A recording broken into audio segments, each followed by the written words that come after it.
All right, sorry about that. I'm back. So, sorry about that. I was getting coming to give my wife a this Herbalife tea real quick. Um, so, what is getting in your way? Um, I was I was talking about you know how setting goals are really good, and we have to set goals so like we can continue to aspire for something greater or something more, but we need to know how we're going to make it happen. And oftentimes, like whenever we set goals, whether it's New Year's resolutions or just setting goals, throughout the course of the year, a lot of us we don't achieve the goal for a number of reasons. One of the reasons is because don't have a plan. Another reason is because we're impatient. Like I remember I used to, have excuse me, have these goals, but I never wrote out a plan. Or if I get started on the goal, it's almost like once you set the goal, poof, you're supposed to like obtain it, like achieve it, make it happen immediately, and that's just not the case. That's not the reality. We don't factor in the times where we're not motivated. We don't factor in the times that we're not feeling good or we're not feeling it. We don't factor in the times that it's going to be hard. We don't factor in the time that it's going to be inconvenient. We don't factor in the time that's going to be challenging. We just don't factor in the time that we're going to have to be consistent. We're going to have to be disciplined. We're going to have to make sacrifices. We're going to have to go all in. We don't take account for that. Like in the moment when we set these goals, like we're super we're super excited about it, and we should be. You know what I mean? Like we're super motivated, and we should be. Like we know, like once we achieve this goal, it's going to change everything, or change a lot, or things going to get better. Like, and we just look forward to the better. We look forward to the change, as we should, but we don't factor in what is going to take to achieve that goal. And once we start to go through it, then that's when we are tested. How bad do we really want it? How bad do we really need it? And are we really, really, really about that life? So we end up quitting because, like, I ain't signed up for this. Well, the moment we said anything about going after a goal or doing something different, doing something better, creating a new or a change, like we sign up for it immediately. The thing is, we don't know what we sign up for. So we look at all those things like it's a sign that it's not meant for me. It's a sign that it's not for me.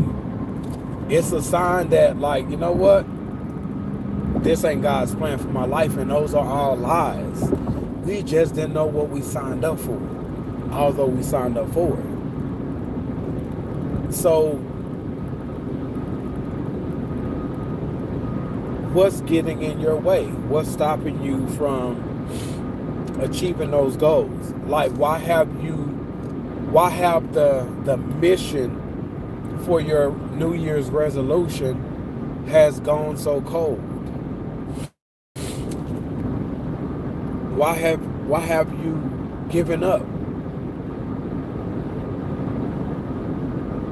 Perhaps it's because you didn't know what you were signing up for. But can I tell you though, the thing that you sign up for, that's what you need. The struggles in that process, the uncomfort in that process, the fight in that process, like you need that. You like, man, dude, I don't know who you talking to, but you made that up. You need it. Because there's no way you're going to achieve that goal if you don't go through those things and overcome those things. Because those goals that you're trying to get, and I'm not trying to shy you away from it, I'm just trying to inform you. Because, like, I didn't know. I didn't know what I was signing up for. I didn't. All those years when nothing happened, I look back, it's because I either procrastinated, which is a choice, not a struggle. I either procrastinated or I quit in the process because I ain't signed up for this, but I did. I didn't know I signed up for it. I didn't know what I signed up for. But now I understand I signed up for all the smoke. I signed up for all the smoke because it's that smoke. Once I get through that smoke, I'm that much stronger. I'm that much wiser. I'm that much mature. Now I can not only achieve that goal, or I can arrive at that destination, or I can advance to the next level, and I can handle all that's coming my way. In the word it said, too much is given, too much is required. So if I'm going to another level, that means I'm going to another level of responsibilities. Like, I sign up for that. We sign up for that. So in order for you to achieve that goal, you have to become more of who you were created to be. You have to become a better version of yourself. You have to be more responsible.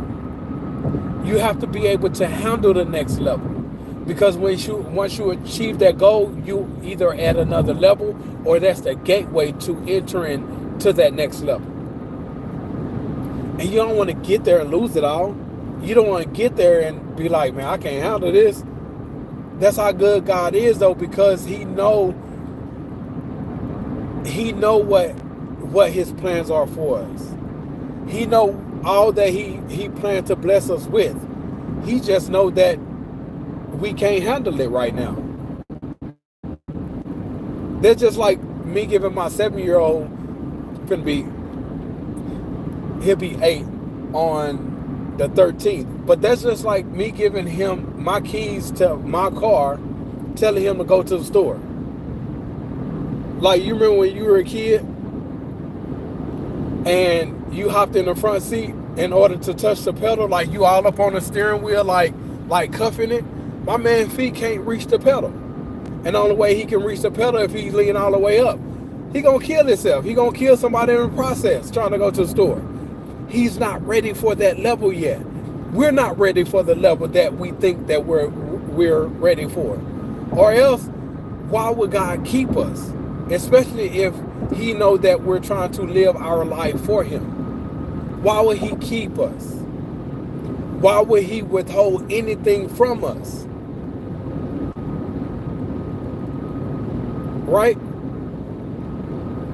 So the goals like that, like what we're trying to accomplish in life, achieve in life, have in life, do in life, nothing is wrong with those things, but we have to understand we're going to have to work for it. And oftentimes, that's what's getting in our way. That thing that we didn't sign up for, or we signed up for, but we didn't know what we signed up for. We didn't know what was all in that smoke that we're about to get on the mission of achieving that goal. We didn't know. But guess what? You can handle the smoke. It don't feel good. It don't feel like you can, but you can handle the smoke. You can. And because you can handle the smoke, it's not the smoke that's getting in the way. You're getting in the way. Again, I say it's not the smoke, all that comes with the smoke to test if you really want it, that's actually going to help you achieve it and be able to handle the next level. It's not the smoke that's getting in your way. It's you getting in your own way. Because you start to experience all that's in the smoke and you're like, man, bump this, and you quit. But it's what's in the smoke that's going to help you and help me.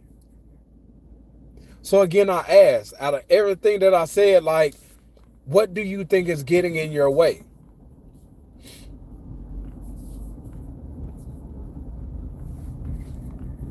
What's keeping you?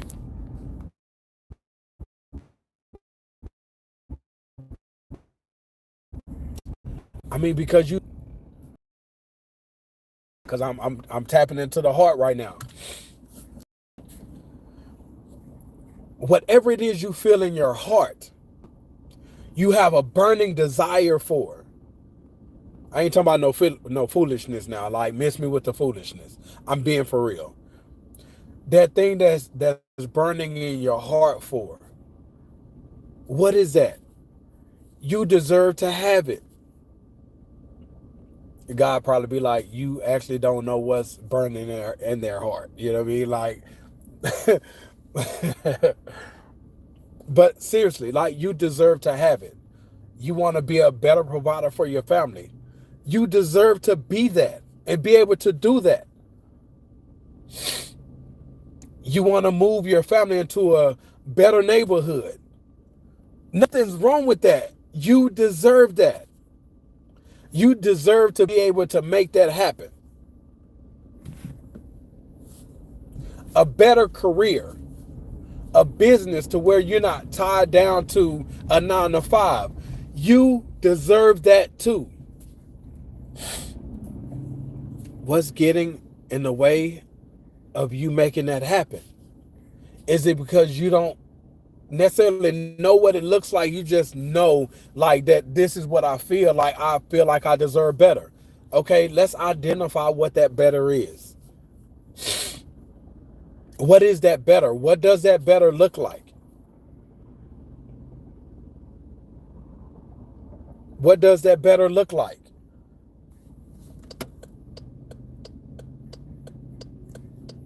Like, you deserve it. You do. Do you know how you're going to make that happen?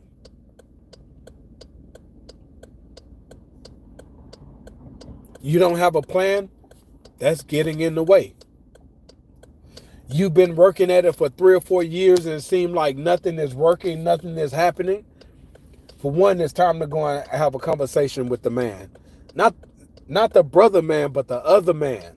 Like, it's time to go and talk to it's time to go and talk to God and find out what is it. Because I do know in his word say, seek ye first the kingdom of God and his righteousness, and all these things will be added to you. And I strongly believe that, especially when it comes down to living for him.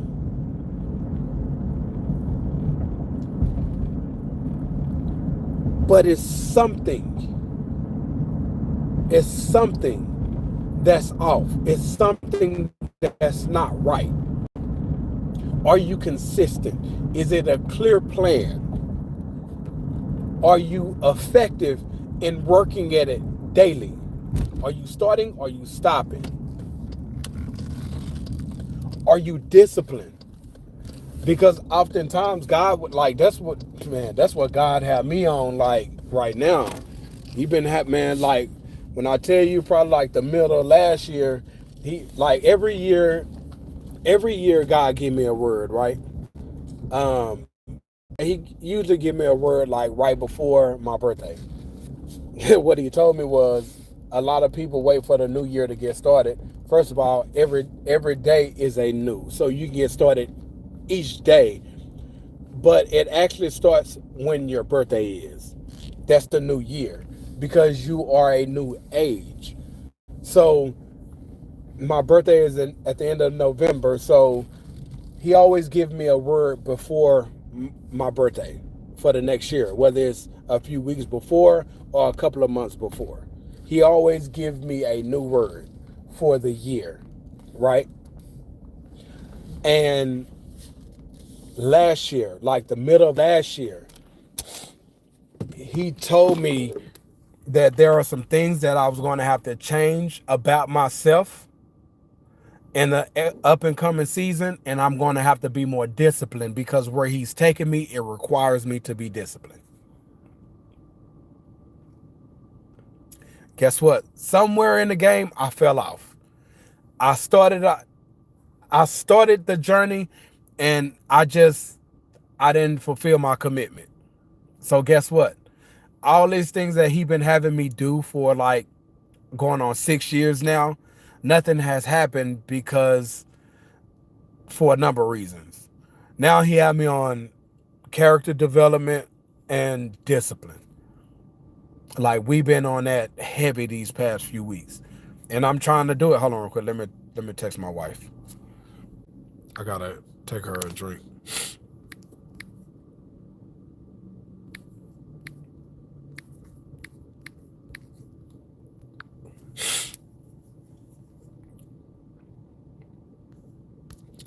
So at a later date, I'll go into greater details. But so one of the things, like with the discipline, he started to address the things where I'm weak at, and that's food.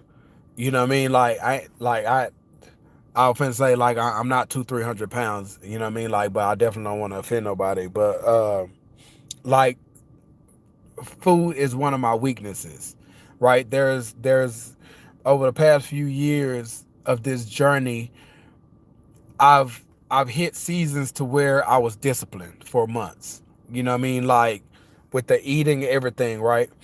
And then I would fall off. But even if I went 2 years being consistent and I fall off, like that's still not really being consistent because like I gave in or I slipped up and now I started going down this downward path to where I'm eating crazy. It's never anything like super crazy, but it's like snacks upon but it's like snacks upon it's like I program my mind after I eat a meal, I gotta chase it with something sweet. You know what I'm saying? Like so with me working overnight, like he told me you have to get back to the plan. Like you have to start back meal prepping. Like since you work overnight, that's usually the time where your body naturally fasts. Like you got to keep it. Like I don't expect you not to eat anything, but if you're gonna eat something, it need to be fruit. You got to get back to the fruit. You know what I'm saying? Like and considering um I'm on the yard most of the night, and then I might get called for a run or whatever. So I might be, early afternoon or whatever. And he like, so pack you a sandwich too, maybe some chips. That way it'll hold you over till you get home. But like that's when you are going out on a run. He like get back to your yogurts. Like he's working with me in discipline because he's like where I'm taking you. Like I need you to be healthy. So maybe what you're trying to make happen in your life, God have not allowed it because you're not disciplined. He's keeping you where you are so you can become better disciplined.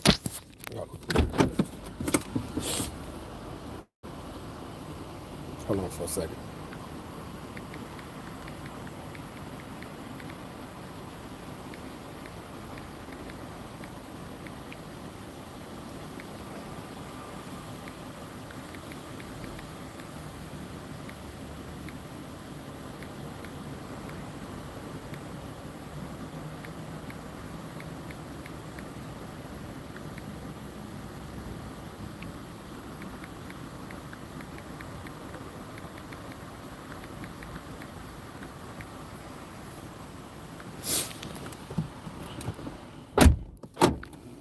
All right, so it's maybe you lack discipline. Like so and maybe you are on point with everything, right? But it's taking longer for you to manifest or realize whatever it is that you're trying to realize. It's taking longer than you anticipated, and you're probably ready to give up at this point. Don't give up. So if that's the case, do me a favor. Start celebrating your small wins. Like whether it's treating yourself, whether it's like if you love doing something for other people within your gifting or whatever it is, it just make you feel really, really good. Um, dedicate. Okay. Like go and do that. Well, I don't even really want to say do that because we should do that anyway. I mean, it shouldn't be like I help out. It shouldn't be I look out for somebody. Once I get my small win. So disregard that second one. But yeah, celebrate the small wins. You know what I mean? Like acknowledge when you hold on.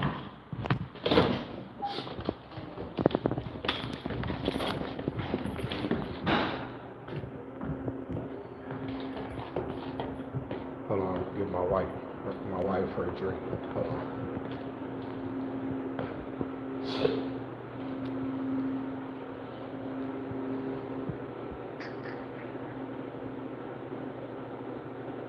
So while I wait, ask yourself, like, what's getting in your way? What's getting in your way? Because it's something. It could be something internal, you, or something external. Look, hey, I'm on live, your office manager on my live with me. She see you over here not working. Smile.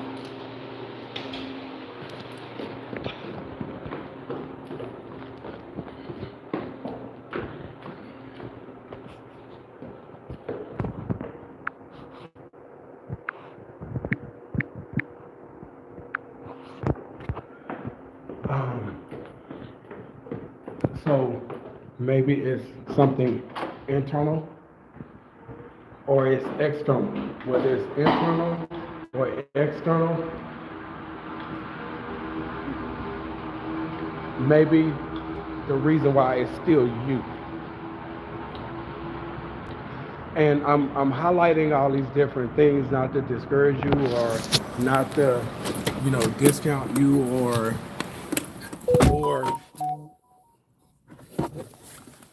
or you that it's not possible for you. Like I'm saying it so you can think about all the different reasons of what's possibly getting in your way. Because like I said, whatever that's burning in your heart, whatever that's keep bugging you to do, or like whatever that is, like I want you to know that you deserve it, but you're just gonna have to work for it. It's not gonna fall in your lap. And I think God has designed it for us to work hard for it, because if we don't work hard for it, He know we want to appreciate it like we're supposed to, and we won't handle, manage, or steward that thing well, and we'll end up squandering it. We end up misusing it. We end up losing it. So no, you're gonna have to work for it, and that's okay too, because we need to appreciate what we've been working hard for.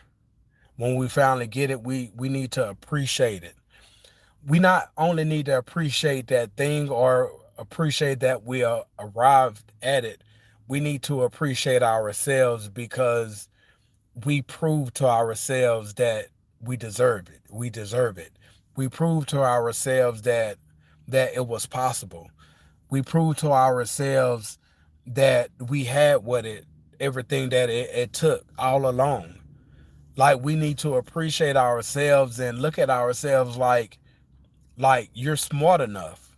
Like appreciate ourselves and say, you know what, like life ain't the best all the time, but you don't make the best of it all the time, but like you still here and you're still trying. You're still fighting. So we need to appreciate ourselves for not giving up. We need to appreciate ourselves for still showing up.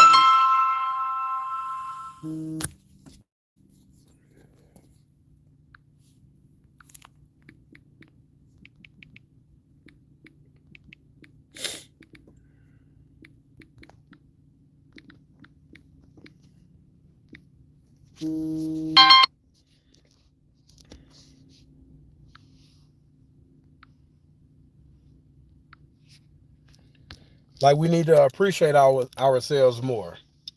And I and I don't think I don't think we appreciate ourselves like we should. We we oftentimes, some of us, we tell ourselves why we don't deserve it. We feel like we don't deserve it. We think of all of our limitations. We think about all of our mistakes, all the things we've done wrong. We always think about what we could have did better, but not in a constructive way. It's just all these things that's counterproductive to what we need to hear. That's going to light fire. That's going to breathe life into us. That's going to push us. That's going to hold us accountable in a positive way. Like, we are hard on ourselves, so we don't appreciate ourselves. Like, be hard on ourselves. Like, nah, I know you want to chill, but we can't chill today. Like, we on a mission. Like, I've chilled all these years. It got me here, and that's nowhere. No more chilling until I'm actually can actually chill and enjoy it, not have to worry about bills. Chill and enjoy, not having to worry about if I don't manage my time well, like how it would affect me later. Like, I mean, yes, we need to take a break here and there. But I mean, I just feel like if we're not where we know we deserve to be, if we know that we don't have what we deserve to have, why are we chilling all the time? Why are we hanging out all the time? Like, why aren't we working at it more? Why aren't we staying up a little longer? Why aren't we sacrificing a little bit more?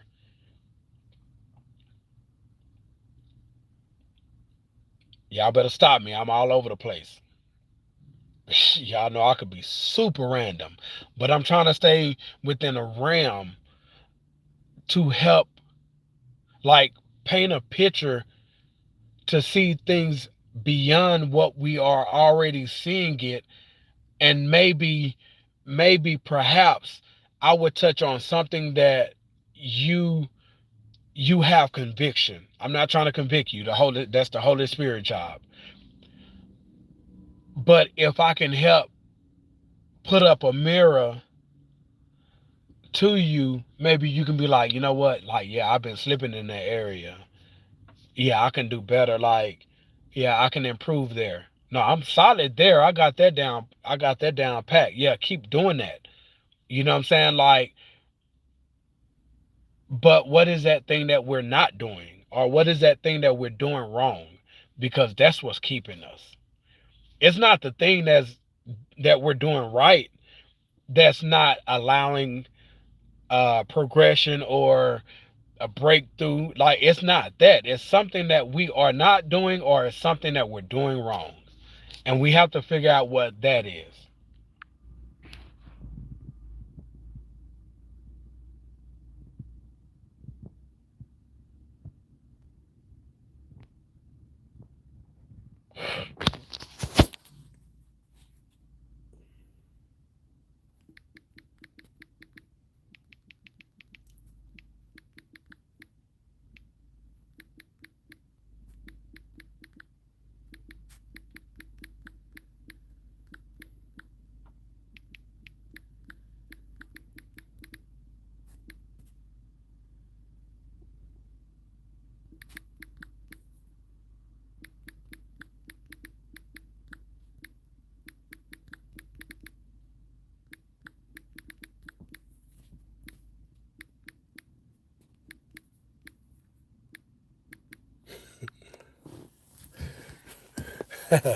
That's funny. So yeah, man, just start appreciating yourself, like, and and I'm on some, like, you deserve it, because we feel like we don't deserve something. Like, we won't we won't shoot for it. We won't go for it. We won't try it. We won't do it. And if you think about just saying I don't deserve it, if you think about the the just saying I don't deserve it, why don't you deserve it? Are you looking at yourself less than?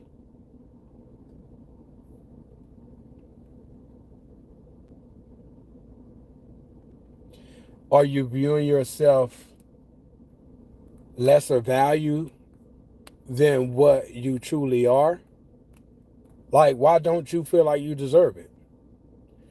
Because once we get past that barrier, you can start looking at yourself differently. You can start shining a brighter light on yourself, not looking down on yourself. Once you say I deserve it, that's like placing a higher value on yourself. It's like, no, I deserve it. You know what I mean? Like, for one, because I'm a child of God, I deserve it. Two, because I work my butt off every single day. So yeah, I deserve it. Because I've been through hell and back. In fact, I'm still in hell. So yeah, I deserve it. Because I've been through the struggles upon struggles upon struggles. I deserve it.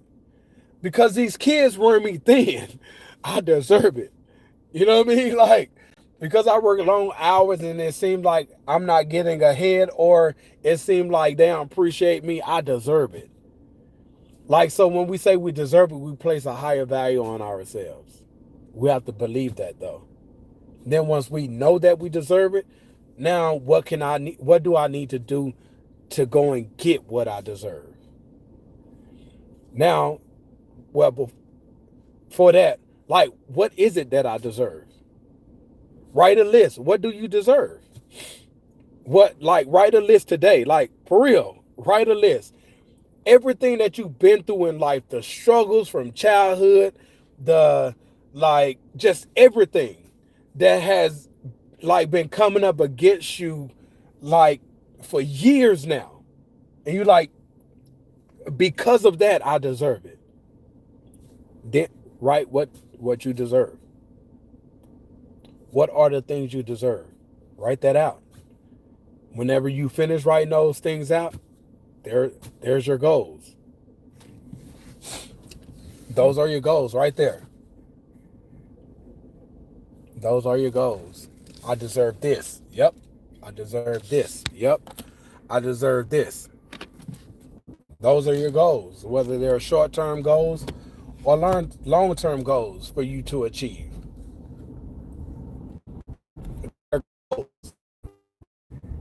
And then once you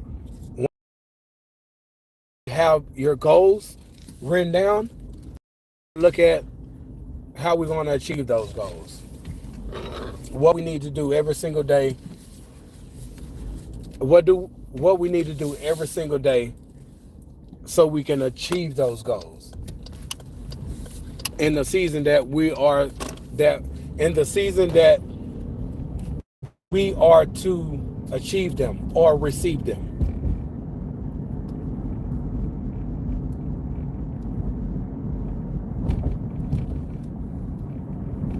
My man sitting on the corner. Okay. Right. And then, like, what? Because it's everything.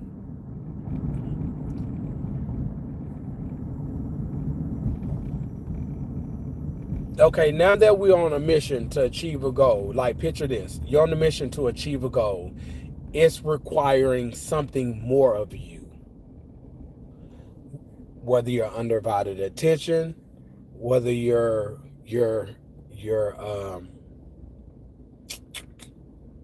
commitment, your energy, your focus, like, it's requiring more of you in whatever area that is, according to whatever that goal is. It's requiring more of you. So you know what that means?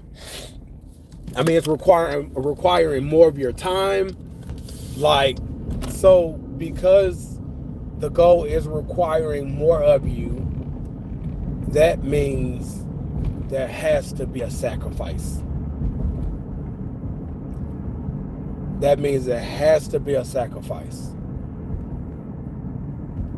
You're gonna have to sacrifice something. Now, I ain't talking about like no sacrificing your life and all that craziness.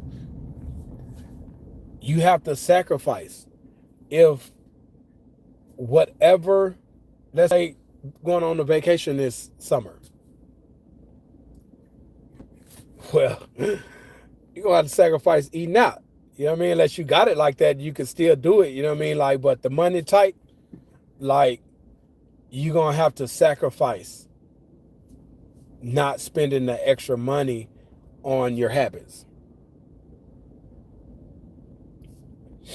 on your addictions. You're gonna have to cut back on spending the money on that if you're trying to make that vacation this year. And you might be like, you know what? I still won't be able to afford the vacation this year. All right. So sacrifice. Are you willing to go without going on a vacation this year? Save all the money. Hold on. Make a sacrifice to not go on vacation this year. Continue sacrificing, not spending money on your addictions and your habits for a year so you can afford to go next year. Or you can't take that vacation you really want to take, but what can you do for yourself, like on a weekend, like a staycation or something? Like a couple of $100, go to Austin, or I'm sorry, San Antonio, Riverwalk or something. The vacation that's going to help you get away from your everyday stress, your everyday reminder of how bad things really are. Now, this vacation is not supposed to put you in a deeper bind. It's a couple extra $100 that you saved up specifically for. I'm going to have a little staycation. Me and my kids, me and my spouse, whatever. Right? In that case, you're improvising. But guess what? When you actually do it, you could be on some, man, I really wanted to go, but I'm glad I went and did this. Because you're not in a bind and you was able to get away from the chaos in your everyday life. You were able to get away, see something new, see something different. Go to a place where you were able to access your peace without the reminders and the feelings of anxiety and all this different stuff. Right? And even with that, what's getting in the way of you doing that? You don't think you can sacrifice? You don't think you have the discipline to? I'm going to tell you something about discipline. I'm going to make this sound so simple and easy. Where it can be difficult, it is very simple and easy. You know what discipline is? Discipline is simply making the decision to do what you know you're supposed to do. Or be disciplined not to do, make the decision not to do what you know you shouldn't be doing. That's discipline. It's just a simple decision to do what you know what you're supposed to, or not do what you know you ain't got no business doing. And stand true to that. That's discipline. Like I said, I'm going to make it sound like so easy. and simple, but it can be the most difficult, most challenging, and the most hardest thing ever to do. And that's to be disciplined.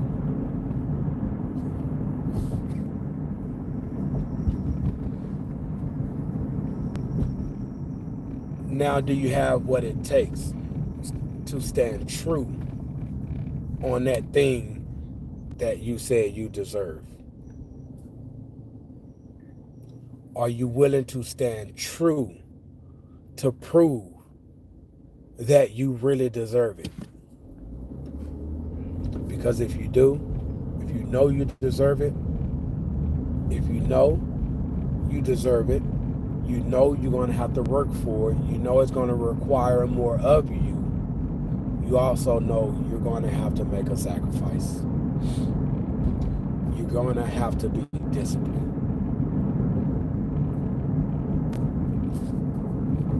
And that's just what it is. So for some, not willing to sacrifice, that's what's getting in the way. For some who struggle with discipline, that's what's getting in your way. All in all, you're getting in your way. Because you're getting in your way, that doesn't mean you don't deserve it. That just simply means you have to make a decision to prioritize your priorities. Put in place, put what's most important in its rightful place, and not succumbing to what's not, or being impulsive to where, oh, I got to do this now, I got to have it now, I got to buy this now, now. Delayed gratification. We don't believe in that. I ain't gonna lie, like it wasn't until like a year or two ago, that's when I first heard somebody say delayed gratification. I'm like, what is that? What does that mean? What are you talking about? And once they elaborated on it, I'm like, oh, delayed gratification. I'm not willing to sacrifice not having, not doing, not buying now for a greater cause later. For some, that's the problem. We have to have it now. Because we've struggled for so many years, because we struggled for so long, because we've been through so much, it has been so stressful. Like it has been like killing us on the inside. The first opportunity we get, I'm going to enjoy myself. And it's that decision that puts us right back in that same position, or even in a deeper situation. You hear what I said? It's because we've been through so much for so long. And once we have the opportunity to do it, I can enjoy myself. You know what that's saying? I deserve it. I told you deserve it. You know what I mean? You feeling me? We're on the same page. You know what I mean? Yes. Can we deserve it on a lighter note, though? In a sense of, yes, we deserve to do this. We have the money to do this, but we don't want to spend all our money on that. So let's improvise and just do this. But make sure that just do this is still that thing that's going to take a load off, that thing that's going to give you peace, that thing that's going to relax you, that thing that's going to help you enter a space to where you can go longer and stronger on the next leg. So like take that little, you know, little day staycation right now, as opposed, that might cost a couple of $100, as opposed to spending that whole $1,500 extras that you have, taking a whole week off of work, knowing that you're probably going to spend that whole 1,500. I'm telling you, I've done this. Spend that whole 1,500 and then come back like, dang man, what did I do? Couldn't even enjoy where we was because have to be mindful of what we spend. Because things didn't go exactly to plan financially, so having to come spend more money on the front end opposed to on the back end where I had a play in mind, but that didn't work out like that. So it's like now we in another state enjoying life, but like being super careful when there should have been some improvising. Some improvising.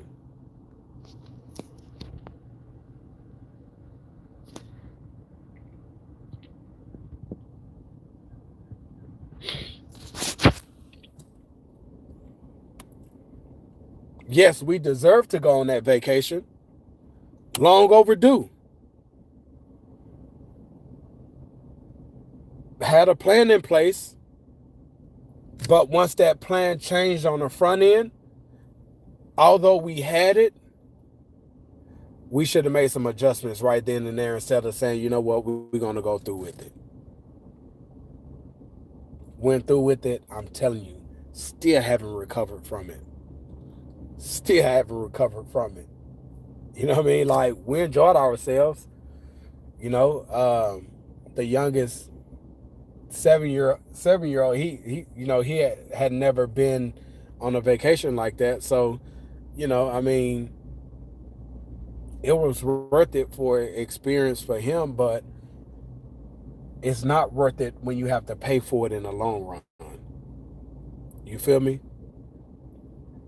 So when we're sacrificing, I would say depending on the situation, it's okay to improvise. Depending on the situation. Every situation is different. Everyone's circumstances are different. They're different. So if you know you need a vacation, I'm saying vacation because that's what keep coming to mind, and I can expound on that rather quickly, concisely, and effectively. So if again you have $1,500 extra and you're like, you know what, I'm gonna take a vacation. I deserve it. I've been through hell. I've been through so much. This last year was the hardest year ever. I'm getting that vacation. Cool, bet. I feel it. I feel your energy. I feel your energy. If you don't have it like that where you can spend that 1,500, please don't do it. Don't do it. Don't do it. Instead of spending the whole 1,500, how about doing something? How about going on a little vacation to where you only spend maybe $500?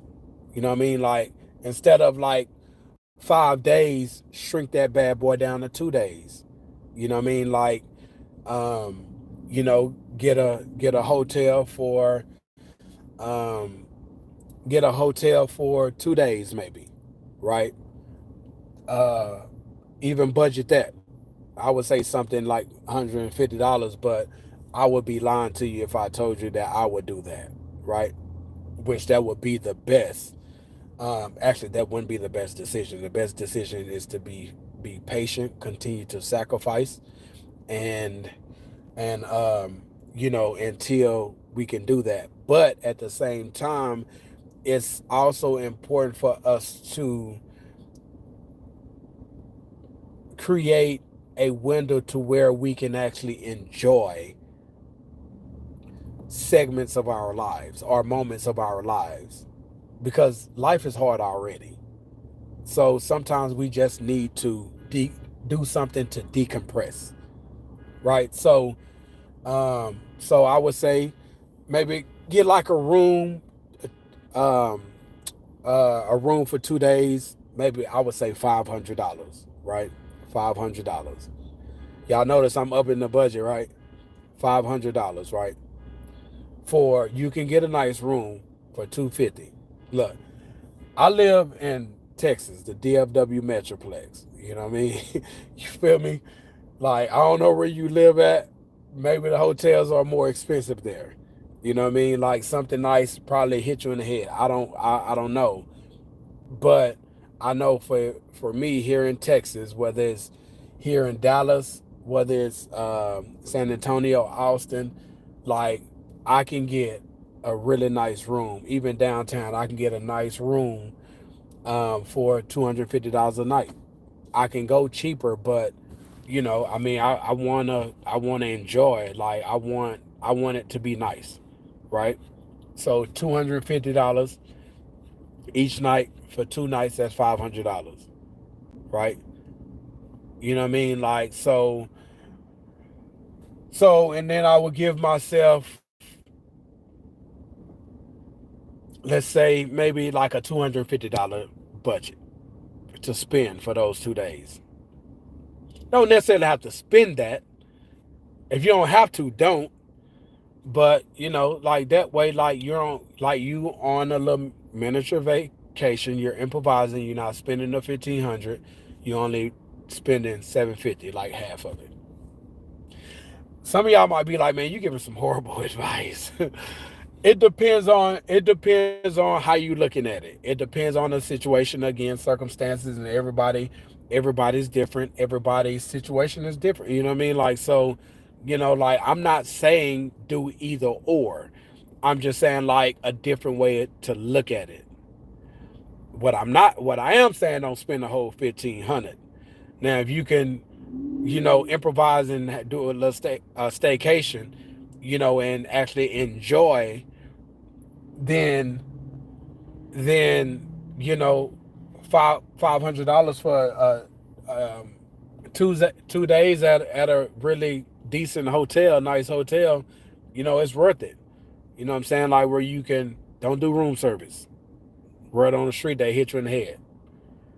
But where you can, maybe like sightsee where you are, go into like different stores, like souvenir shops. I'm not saying go crazy in there. It's just the experience.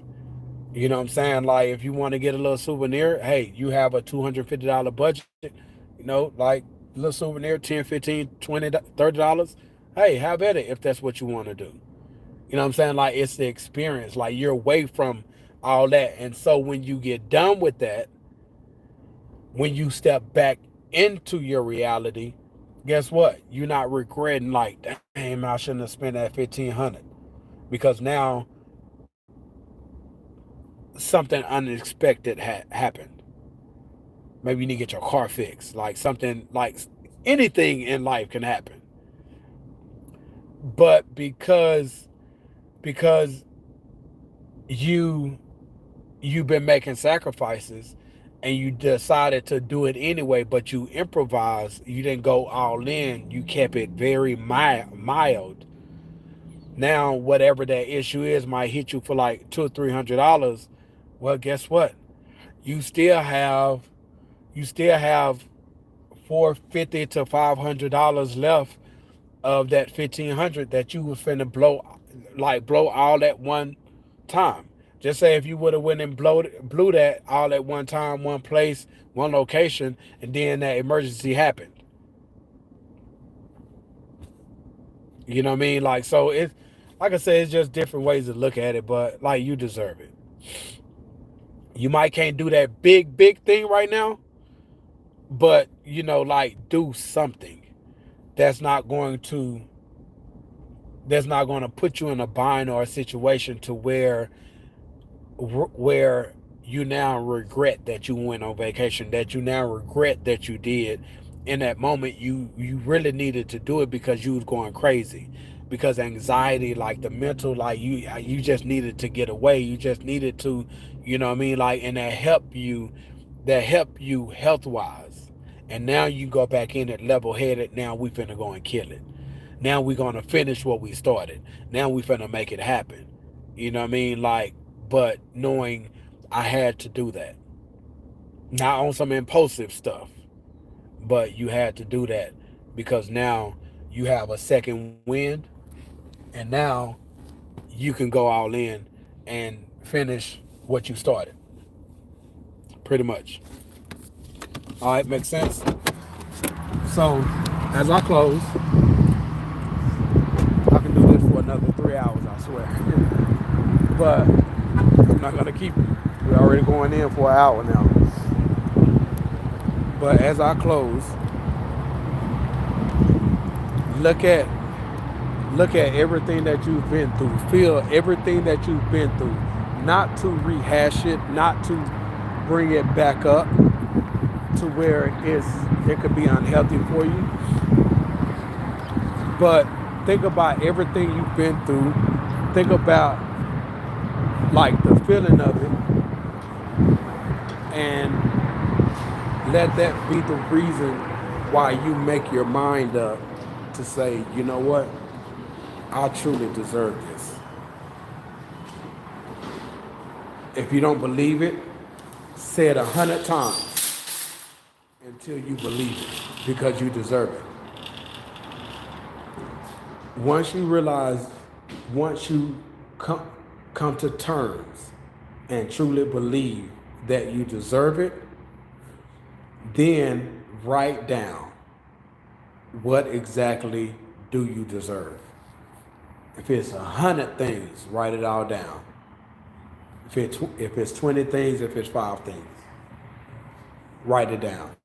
What is it that you deserve? Those are your goals. And then looking at each one of those goals that you deserve, how are you going to make that happen? You have to have a plan how you're going to make that happen. You have to have a plan how you're going to make that happen. All right? You got it? And then, mindset. Know that you are going to have to make sacrifices. Know that you're going to have to make sacrifices. All right? And then, once you understand you're going to have to make sacrifices, you need to write down what are those sacrifices. Write down what those sacrifices are. Then, once you write down what those sacrifices are, you have to make up in your mind immediately. It's going to require discipline. The sacrifice, what are you going to have to stop doing? What are you going to have to start doing? And then you're going to have to be disciplined to stop doing it. You're going to have to be disciplined to start doing it, whatever that is. You're going to have to be disciplined. Remember, discipline is just a decision of saying, I'm going to do it even though I don't feel like it. I'm not going to do it, although I really want it. That's what discipline looks like. Also understand.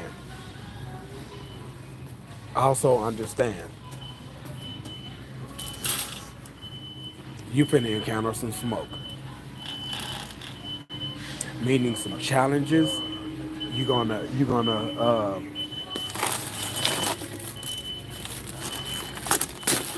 sorry, I'm at Sprouts now. You know what I mean? Getting some waters. So now, okay. So discipline. You know you're gonna have to be disciplined. Make your mind up. You're gonna have to be disciplined. You're gonna have to commit to the process. The process is the smoke. You got to commit to the smoke. What's the smoke? The days you don't feel like doing it. The days you're not feeling it. The days that you're tired.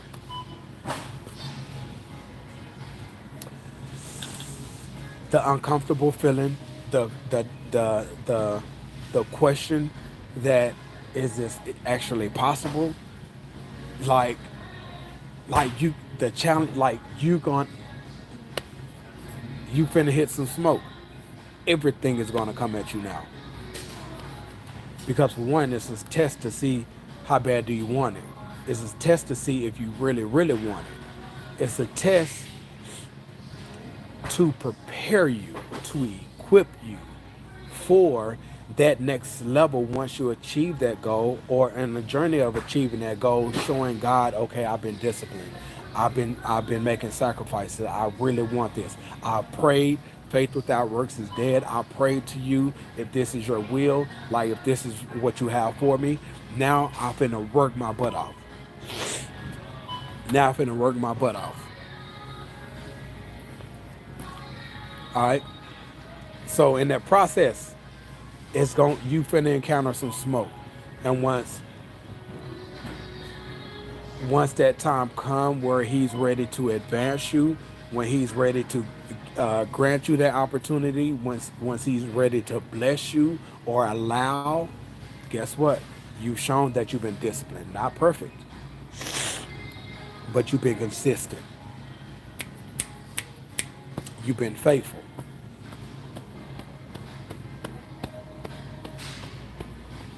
He said, for I know the plans I have for you, declares the Lord, plans to prosper you, not to harm you, plans to bring you hope and a future. He has promises that he's waiting to grant us. He's waiting for our arrival. But it's because we don't make sacrifices. We ain't ready for it. It's because we're not disciplined. We're not equipped for it. We're not prepared for it. So he's keeping us where we are until he can get us to get our mind right, to become disciplined, to become better, to grow, to develop. But don't trip though. That's what the smoke is. So everything that you're going to encounter in the process is going to grow you. It's going to develop you. It's going to mature you. It's going to prepare you. It's going to equip you. That's what the smoke is for. You know what I mean? So when I said earlier, like the smoke is actually for you. You know what I mean? It's not the smoke that's keeping you or getting in the way.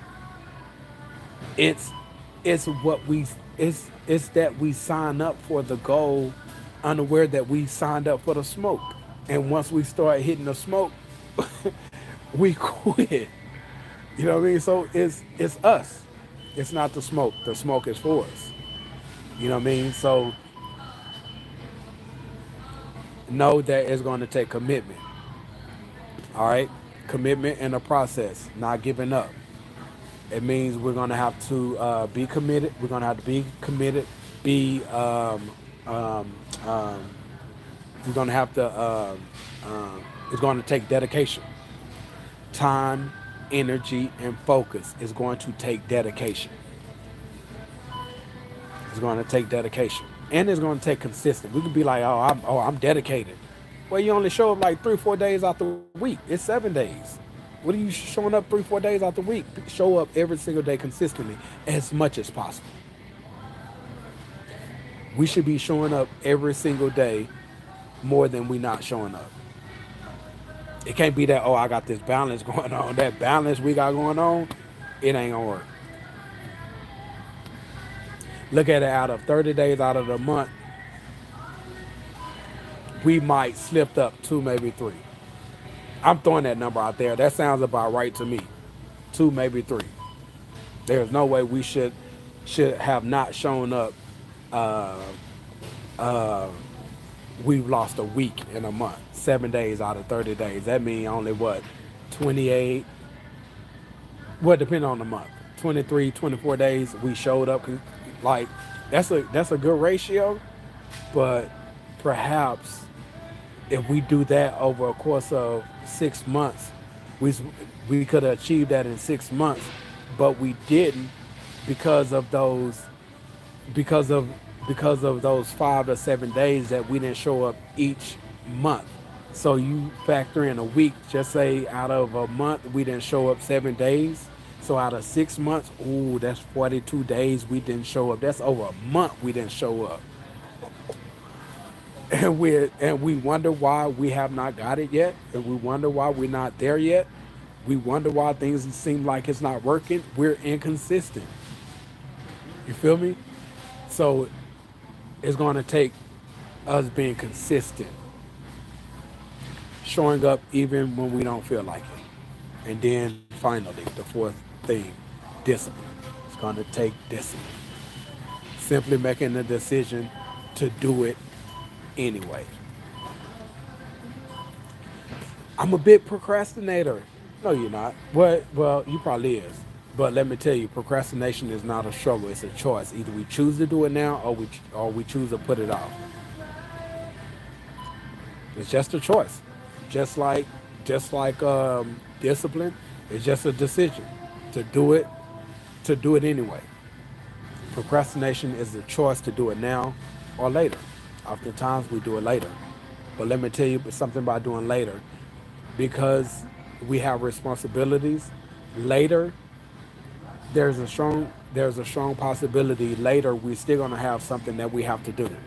So because we didn't handle what we were supposed to do now we gotta put that in, fit that in to do to finish when we supposed to be on to the next thing. So it hurts us. Procrastination isn't a struggle for years. In fact, when I first started doing these videos back in May 2018, you can click um, categories on my YouTube, and mostly everything is categorized. The Why Sound Your Struggles and My Struggles, I think it's like 10, 11 videos there. That was my first videos ever. Excuse me. That was my first videos ever, and like you can tell the difference. I promise. But I think procrastination was the very first video I've ever done, and for years I said procrastination was a struggle of mine until I think like last year sometime, whatever. In fact, I think I was on a live like this, and that's when I realized procrastination isn't a struggle. It's a choice whether we do it now or we do it later. Oftentimes we choose to do it later, and we wonder why we end up somewhere but nowhere. We end up somewhere but nowhere. Like we're not where we could be because we procrastinated, didn't do what we wasn't consistent, we wasn't disciplined. Like we're not where we could be, but we are exactly where we should be. And it's uncomfortable. I hate this. I like everything I'm going through. I can't stand it. Well, guess what? That's over a series of decisions of not doing what we're supposed to do, not handling our responsibilities, not stewarding what God has entrusted us with. It's on us. Like it's on us. But guess what? We still deserve it. We just gotta do better with being strategic and intentional about what we are going after, knowing what we are going after, be, um, um, being faithful to the commitment, dedicating our time, our energy, and our focus. You know what I mean? Like being consistent and being disciplined, and be patient in the process. Be patient because it's not going to be overnight. Remember, this is a process. We finna enter into some smoke. So it's not going to be poof and the smoke is over. No, because God need to grow us. He need to develop us. He need to get our character right. He need to get our heart right. He need to prepare us. He need to equip us. He need to teach us.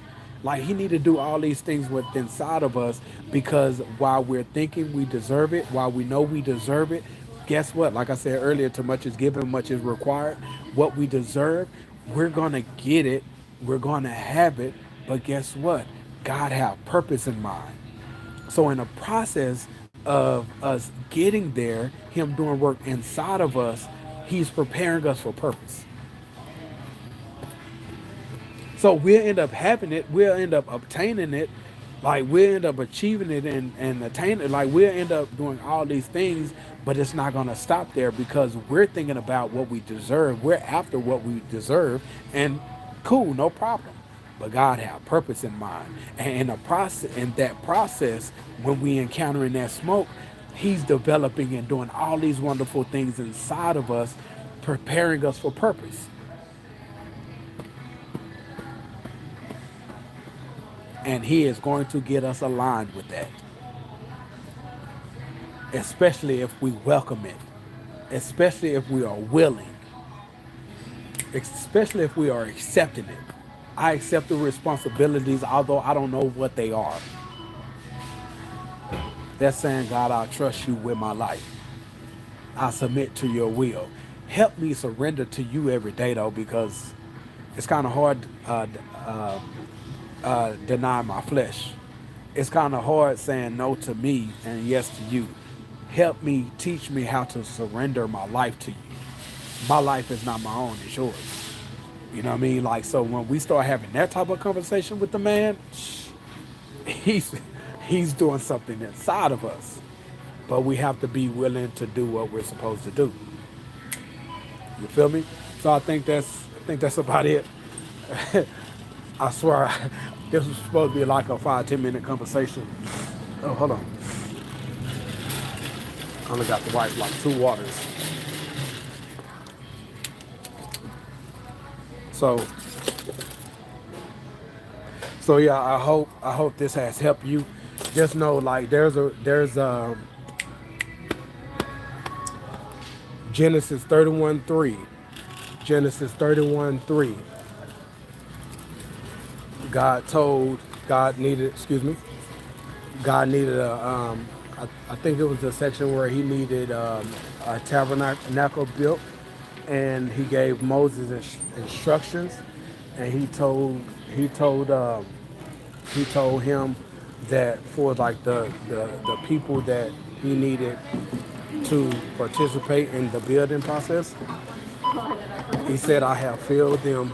2257. I have filled them. I have filled them. You understand? I have filled him with the Spirit. Has like given them like like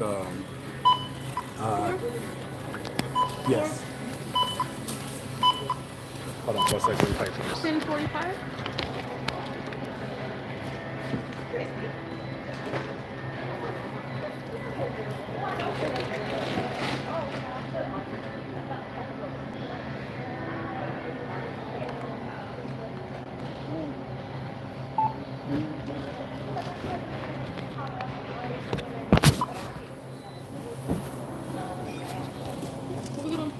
All right, thank you.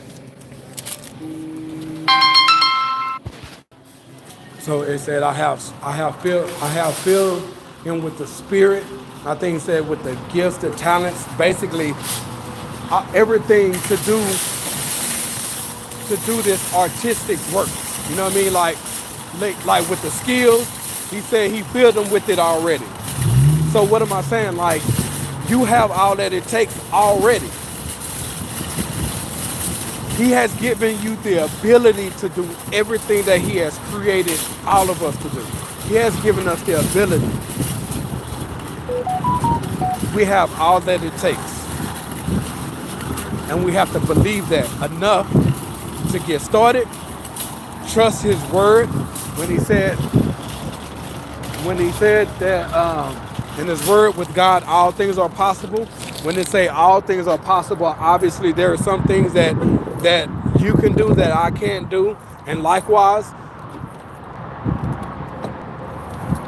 So I take it as all things are possible. He mean like all the things that he created us to do, gifted us to do, purposed us to do. You have to trust his word when he says that with God, all things are possible. And let that trust infuse you enough for you to keep going and not give up in the process. In the process of that smoke, you know what I mean? And faith. Have enough faith. Have enough faith to see it through. To complete. I need to get my charger. All right. I think that's it. So I said all of that to say, I'm finna bring it home now. I guess I said all of that to say that no one's in your way. No one's in your way. Because especially if you are doing it for God, you're doing it for Jesus, you're doing it with him. For one, nothing is impossible in his name. And also, our employers doesn't have the final say. Our parents, spouses, doesn't have the final say. Only one have the final say. You ever heard people say like they went to apply for a job or they went and did something or whatever and the person who made the decision said, we normally don't do this? I know you don't. I know who does though. You know what I'm saying? So man don't have the final say. God is in 100% control. 100% control. When Jesus was about to tell his disciples, or how do I word this? Inform them of the Great Commission. He said, all authority have been given to me, both in heaven and on earth. All authority. You know how like we put emphasis on stuff? You know how we put emphasis on stuff where it's like you can tell like it's emphasis on there, like you could be like, that's all caps right there. Like my man, he ain't have to do all that. You would think all authority would be in all caps, or at least all, or at least authority, all caps. None of that. It's in regular lowercase letters, lowercase words. He didn't need nobody to affirm that. He didn't need nobody to confirm that. He didn't need to consult with nobody. He just said, all authority have been given to me, and both in heaven and on earth.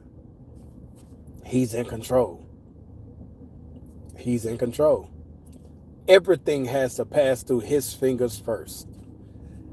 Everything has to pass through his fingers first.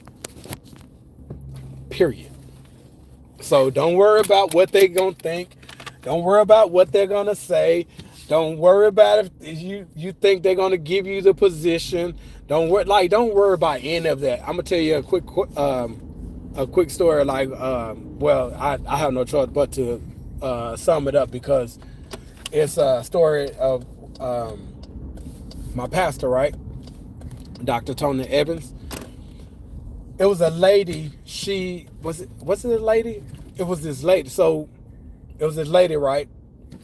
Her manager kept picking on her, kept messing with her for whatever reason, harassing her for whatever reason, right? Just kept on. And I forget exactly what happened. I think she reported it a couple of times. It was something. Matter of fact, I think, if my memory serves me correctly, she reported it a couple of times. And it's either she reported it once or a couple of times, and not her boss, but her boss, she reported it to, said that like this not the first time that we've got a complaint about him about this. Y'all know what he did? And my thin voice, y'all know what he did? Oh man, I haven't been asleep since yesterday. I'm I'm a bit delirious. Forgive me. But what happened was, remember what I said. Like the lady, she didn't do anything wrong. Like he was just harassing her. You know what I mean? Like, you know, regardless of, like I said, regardless of what your manager said, whatever, what your boss said, of course, like be honorable, be respectful to, you know, to those who are in charge. Like, of course, I'm not saying, you know what I mean? Like, I'm not saying anything other than that. You know what I mean? Like, but what I am saying is what happened was, I made an illegal turn. It was a law behind me. I ain't even know it. I gotta get my charger real quick because my phone about to die on y'all. Hold on. I bet you're like, dude, just tell us the story already. Finish it. So I said that, you know, like Jesus has the final say, regardless of what your boss says, your employer, whoever, right? So what happened was the manager was like, you know what, this is not the first time that we done got a complaint about this dude. Y'all know what he did? He demoted dude. And guess who's his boss now?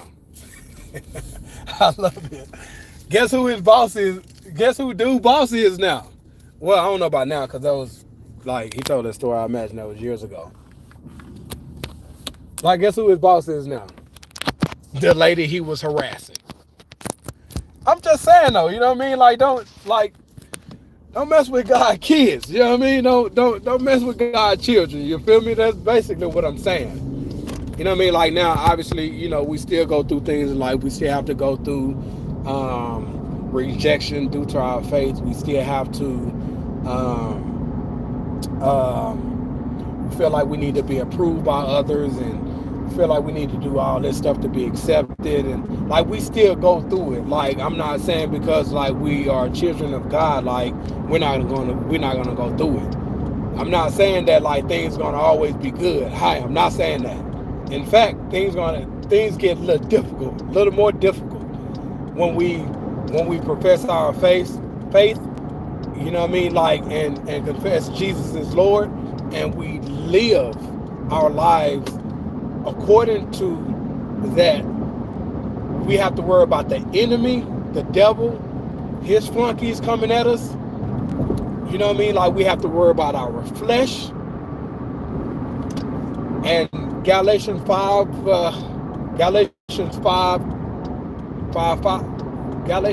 5. I don't remember if it's Galatians chapter 5.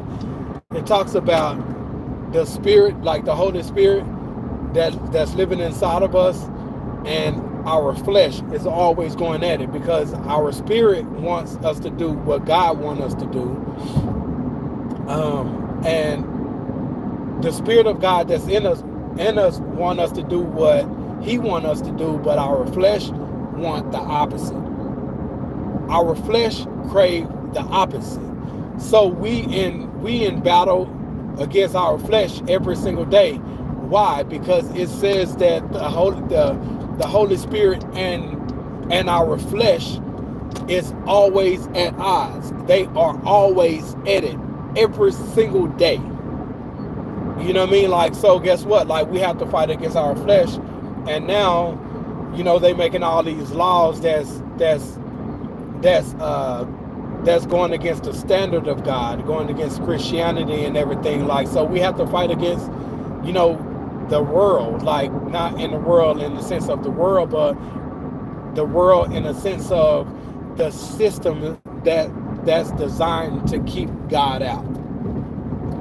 So every day is a battle, you know what I mean? Like, we're going to go through it. And Jesus warned his disciples. He said, in this world you will have trouble, but take heart because I have overcome the world. You know what I mean? So Jesus has overcome the world, Also, in other parts of scriptures, it said that in Christ we are overcomers. Like we're more than conquerors. So that means we don't have to fight for what Jesus already did. We still have to walk it out, though. You know what I mean? We still gotta walk our faith out, though. Like we still gotta walk this journey. We still have to walk this life out, though.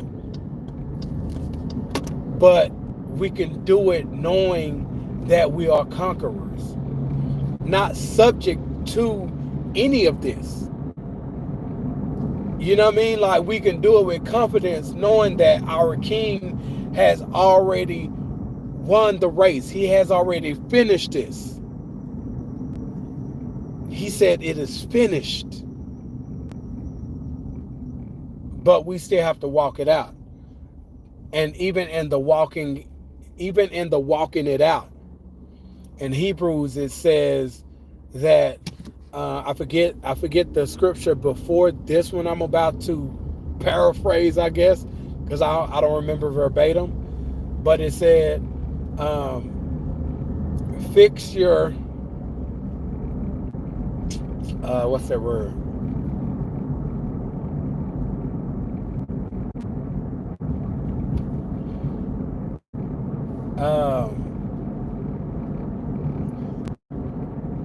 I'm gonna say face, but face. It said fix your attention in the finisher of your faith, and that's Jesus Christ. Why? Because not only did he do it perfectly, but he finished the work. So how are we going to get through this? What? Jesus went through everything that we encounter in life. Like they talked about him. We get talked about. Right? A lot of us get rejected, whether it's due to our faith, whether it's due to our race, whether it's due to our gender. Like we get rejected. Guess what? Jesus was rejected.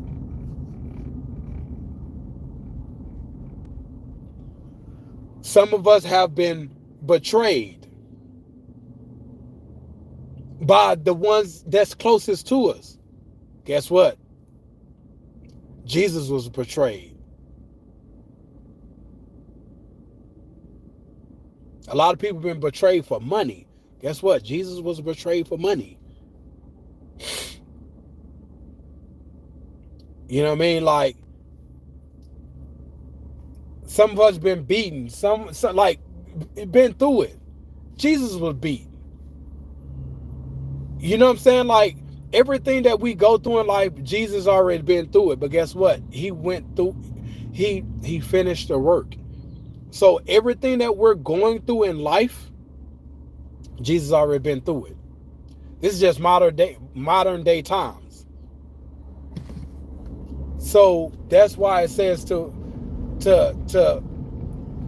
fix our attention on the author and the finisher of our faith, because he went through it. So how are we going to get through these struggles that we've been through? Sound like we need to be in conversation with the man, because he been through it already. So we need to get some pointers, some instructions, get some guidance, get some counsel, get some coaching, get some mentoring from him, because he's been through it all, and yet he still finished the work. Guess what? We're here on assignment. We have a work to do. Like Jesus, like we got to go through it too.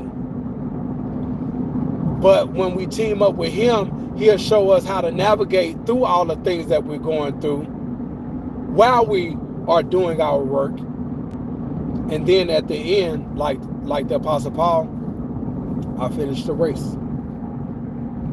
My man said, I kept the faith. I finished the race.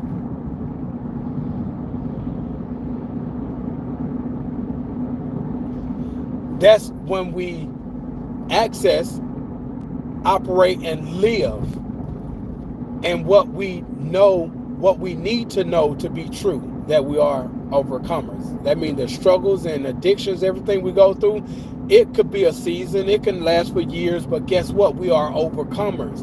We have the power living inside of us. It says, when I am weak, I am strong. According to Apostle Paul, talking about Jesus, when he's weak, he's strong because of the strength and the power of Christ.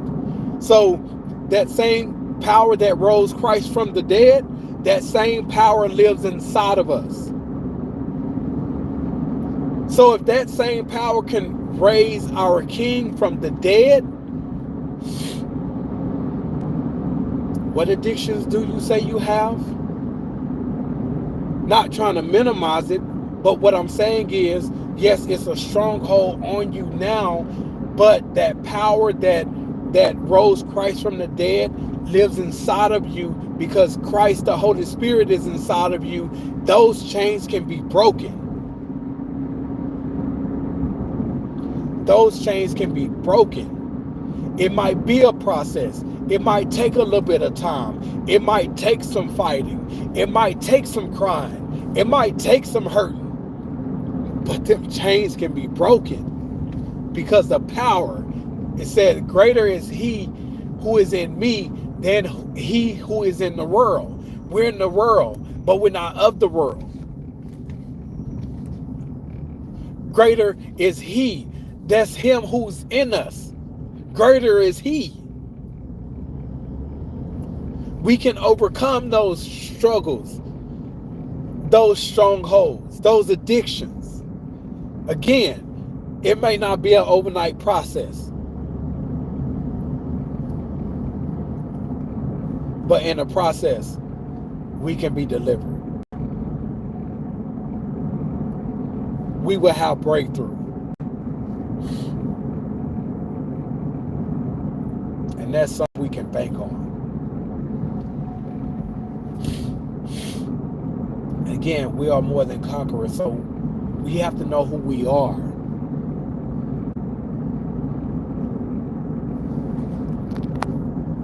Whenever we want to hook up on something, like we always got to check our resources, see who work here, or see who like have a relationship with this person or that person. Man, that's cool. Like, I'll be on that. Well, it's been a while since I've been on that, because I don't really. I just talk to my family. I have a couple of longtime friends I talk to, every blue, but you know what I mean, like, I'm not really on that, like, man, like, call so and so, and I used to be on that bad, like, holler at whatchamacallit.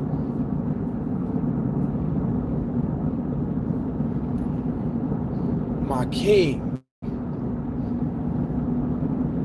is all the connection. Our King is all the connection we need. Why? All authority have been given to me, both in heaven and on earth. You feel me? He in total control. When we know this to be true, and we believe this, we can now operate from a different standard. We can now operate on a different level. We can now operate with a different type of like spirit. We can like confidence, mindset, with the right perspective, even having the right attitude. We might have to make some adjustments with the attitude, because you know what I mean, when we're going through it, oftentimes we look at what's going on around us opposed to looking up to the one who control all this around us. So we get distracted by the things that's going on around us, to the point where we don't look up to the one who control everything around us, and we become overwhelmed. We become discouraged. We become fearful. We become doubtful. We become timid. Like, man, we're talking about the one who created everything. Yes, we have emotions that are real, but we have to normalize not consulting our emotions all the time, especially when it comes down to life circumstances. Why? Because when it comes down to faith, I said when it comes down to faith, faith and emotions, they don't rock with each other like that. Because if we go off our feelings, it's going to cancel out faith. Because we could be going through some really, really hard times right now, and it's weighing on us emotionally. But then too, we have faith that God going to get us out. But we over here weeping and crying. Well, God, like, you know what He hit me with yesterday. Let me see, what He hit me with 2 days ago. I thought I did a video on that. I thought I did like a 30-second video, a 30-second short on that. But we say we trust God, we say we believe, and we have faith. We saying that with our words, but when somebody see us or having a conversation with us, they can tell we're worried. Like, because it's our account shows it. Well, that's not really having my Wi-Fi unconnected. Be patient with me because I just made it by my house and man, Wi-Fi sucks, man. Which lets me know I'm really about to have to get. Meet me here tomorrow. I'll give you $3,000, and you know through. But like again, you know for because he's going to come through, right? Like you're no longer looking sad. You're no longer feeling sad. You're no longer stressed out. You're no longer worrying because my man said he got you tomorrow. And it's enough time for you to go ahead and pay your rent tomorrow. Like, you're going to anticipate getting that money. Like, you're happy now. Like, you happy now because you know he's going to come through. So when we say we trust God, we believe, and we have faith about something that we're hoping or prayed that he's going to come through for us, we're doing everything that we can do. Remember, faith without works is dead. We're doing everything we can do now based on our need. It's in his control. It's out of our hands at this point. We doing what we're supposed to do. Now it's just we're waiting on God to give the go ahead, or we waiting on God to come through for us. We say we trust, we say we believe, we say we have faith, but then too we're still kind of sad. Well, when my man said you come meet me tomorrow, I got you. You was now. You know what I mean? Like we say that we have faith, but then too we're worrying. It says James 1, uh, James 1, I want to say 6 or 7 or whatever. It speaks about so okay, so James 1, 2 through 4, it says, consider it pure joy, my brothers and sisters, when you face trials of many kinds, because the testing of your faith produces perseverance. Let perseverance finish its work, so you may be mature and complete, not lacking anything. Oh yeah, by the way, that those two verses right there. Remember, I told you about the process and the smoke that you're going to encounter, like the things that you're going to go through. Consider pure joy, my brothers and sisters, when you face trials of many kinds. When you go through things in life, knowing that the testing of your faith, you're being tested, because you know the testing of your faith produces perseverance. Let perseverance finish its work so you may be mature, complete, not lacking anything. Right? It's a scripture for that when we're going through it. And again, it's according to what we believe, our faith and everything, right? And then it says, if a man lacks wisdom, then go to God who freely gives it, right? That's verse 5. And I want to say 6 or 7, it says, um, it speaks about not being double-minded. Like, double-minded in a sense of, um, um, um, how can I put this? Being double-minded is like, okay, God, I believe your word, but then too, I'm consulting man to confirm what I'm believing what God said, or I gotta go to a second opinion or a third opinion God is going to come through, but I'm not for sure. Like, what about this though? What about that? Like, being double minded, he said that man should not expect anything from the Lord. So we we presented our prayers to God. We're working like we're supposed to, but it's this thing that we need him to. We say we trust, we believe, we have faith, but then too we worry, right? So all things are possible and carry out the task he wants us to do. Now, to be frank, you want to talk about desires. Like, yes, God put desires in our hearts, and oftentimes when it comes down to the desires that he put in our hearts, because it said um delight delight in delight in delight in the Lord. We do to all things are possible in terms, if I'm not mistaken, I said that things are possible in God. That's not saying, because there's things that you can do that I can't do. There's things that I can do you might can't do. So all things being possible isn't referring to in and everything we put our mind to, or any and everything this or that or whatever. So when all things, I'm not referring to obviously that.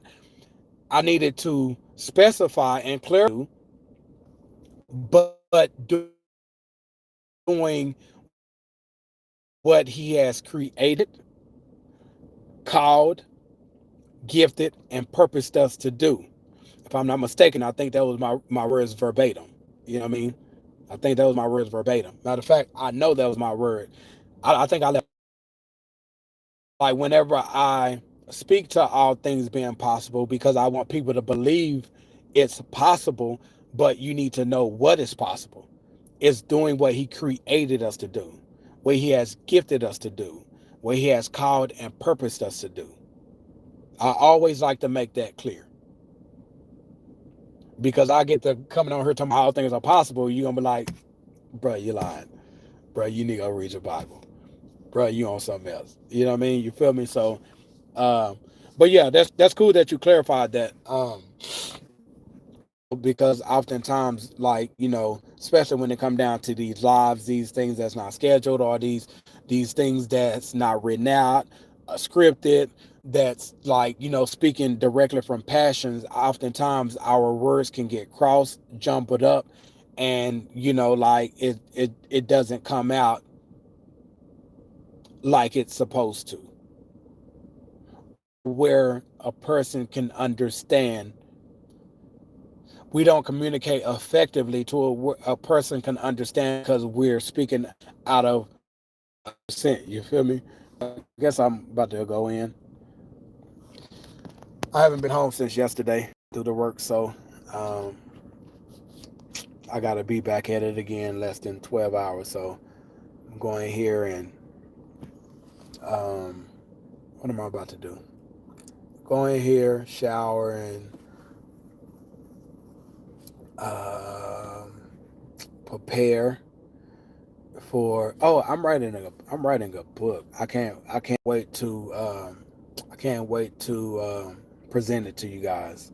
Man, this book is really for, like, it's like a management and employee guide. Because my mission is to bring the peace. Bring. I'm not gonna spill it. You'll see. You know what I mean? It's just basically like, to create a healthy, a guide how to create a healthy um, a healthy, growing, and productive environment in the workplace. So I'm speaking to a lot to culture. Obviously, management have to lead by example. We have a responsibility too. So that's basically what that's about. I don't know if any of you guys follow me on YouTube, but that's what I've been kind of like tackling last few months. with the work life struggles and then the videos that I've been doing these past couple of weeks and stuff like that. But yeah, so I'm going somewhere with this. You know what I mean? So I can't wait to until the book is ready. So stay tuned for that. I'll keep you guys posted with that. But yeah, I'm probably finna go in here and read a chapter of um, God Have Me in reading on King David right now. Um, and man, like I swear, man, his goodness, man, his time is right on time because there are some things that I'm encountering at my job, and the first thing he brought to my attention was the part where David was the least of them, like with his brothers. He was the youngest. He was the youngest of his brothers, and when God sent Samuel to anoint David, or shall I say, anoint the new king, he went to Jesse, which is father, the father and the brothers of King David.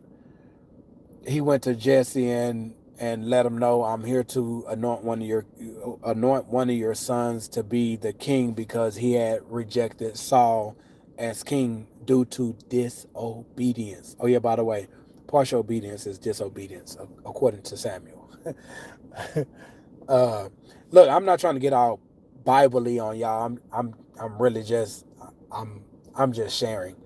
Um, but um, so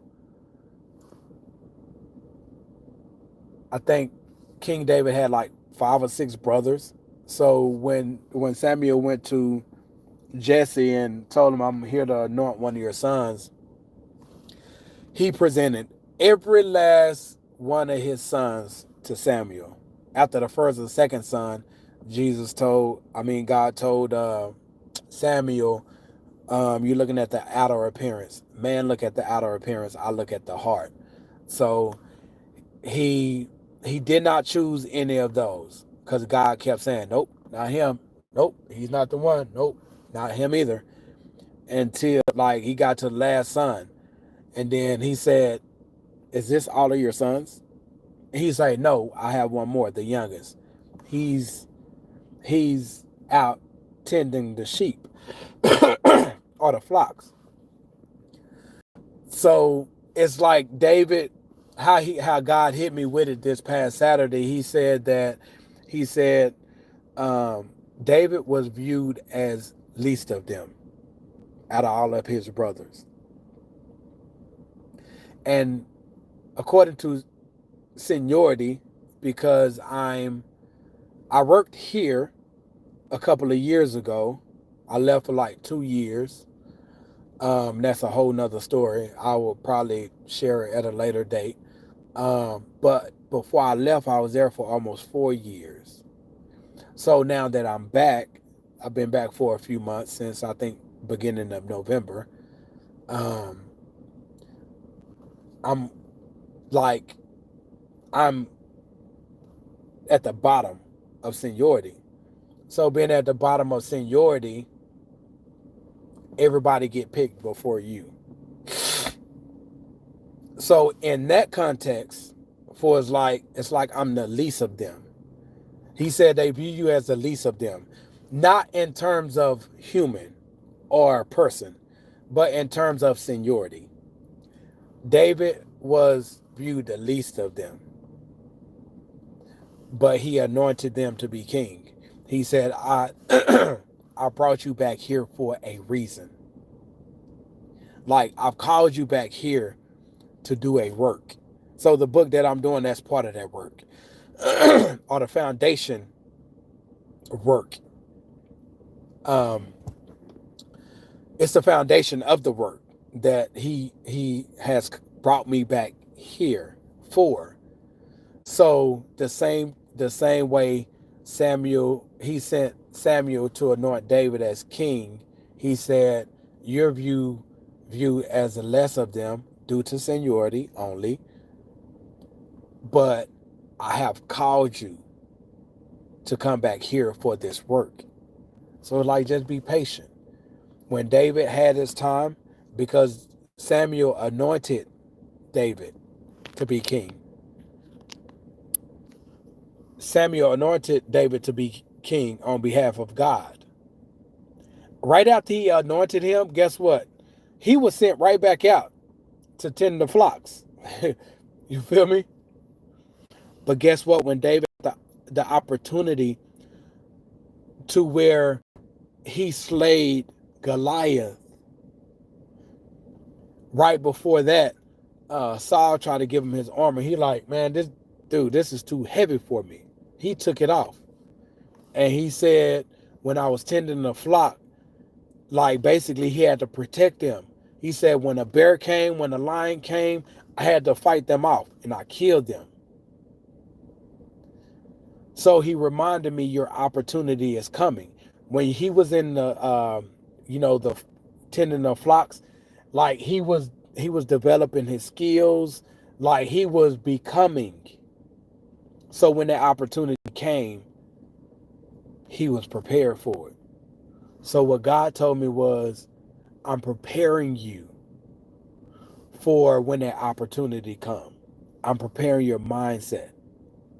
And there's been different parts in the story of David that God has brought it to my reality, in the sense of me being able to relate, not necessarily to King and his thing, but more so like making it relevant to my personal experience and me doing this work for God. I have to prepare you for that opportunity. I have to equip you for that opportunity. Just like he do all of us. Remember I was saying when I was at Sprouts, like he's doing that process. When we encounter that smoke, the process is he's doing something inside of us. So when that opportunity come, we'll be ready for it. We'll be prepared. We'll be equipped. Our character will be right. Our heart will be right. You know what I mean? So I don't know why I shared that, but oh yeah, I was telling you, I had a moment. Almost every day I have a moment, but I have to remember what he has told me. I have to remember what my mission is, and in the workplace, and that kind of helped me, because what he explained to me a week or so ago, he said like you have a like you care about fairness, like you have a heart of being fair, and a lot of my people in the workplace isn't being treated fairly. So because you have the heart and you want things to be fair for everyone, like this, like I place you on this mission. It's not the one and only reason. He was just letting me know, for like fairness. Like, I mean, it sucks like trying to do the right thing when you see things are unfair. I see the things that's happening around me, that it's not fair. You know what I mean? Like, speaking to my personal experience in the workplace, and it's just not fair. And this morning he had to remind me, that's what I have you there for. Because what I told my wife this morning, you know, in my venting stage, I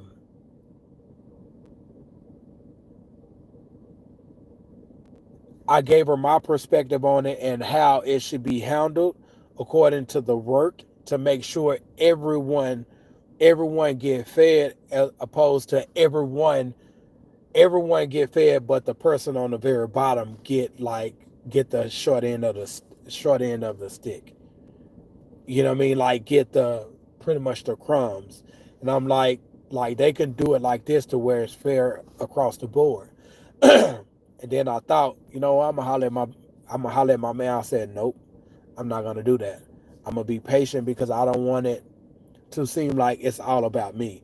Although it's being done to me, but I'm like, I don't want to present it like it's all about me. I'll wait until God put me in a position to where I can have a conversation. Because I can call my man, like he does assistant um, service center manager. Like he's, it's no, it's my guy. Like I can present it to him, and basically not in terms of, oh, this not fair. Like can you do something about it? But just go to him and ask him, like what do you think about this? Like how does this, how is the operation work? Because again, I haven't been here in 2 years, so how it was like, being called for runs or the opportunities to where you can make more money. How does that work? Because I don't know how they working it nowadays. And even before I left, I hadn't worked overnight in what, about 3 years. So I don't know how it works now. So like I would ask, like, how does this work? And then I would present an idea, like, wouldn't it be kind of fair to do it like this? But I'm like, no, I'm not gonna do that. It's not, I feel like it's not my place, because I don't want it to be all about me, because again, he's in control. He had a final say. He the one give the permission for things to be. You know what I mean? So he know what's best for me right now. So I have to trust his will, even if I don't understand his way, right? So I have to be patient in this process. So whenever that time come, then I have that conversation. I can ask, like, how does that work? And then when I present it to him, I'm no longer working on nights and doing that. It won't be about me. It'll be about the people who still being treated unfairly. It's not an intentional thing. It's a seniority thing. But even with a seniority thing, I feel it could be done. It could be done more fairly. So the people that's coming after me, so the people that's coming after me, I present the idea that I have for, is like how it could be fair across the board. Then I can have a conversation with them, or whoever is in there at the time, have a conversation with them, and like, hey, maybe you should consider this, or what do you think about this idea? Because when I worked on nights, like, I rarely got calls. When I worked on nights, it's like they ran me all the way until past this time or whatever, and then it's like when it came down to me getting a run or call, oh, we don't have anything left.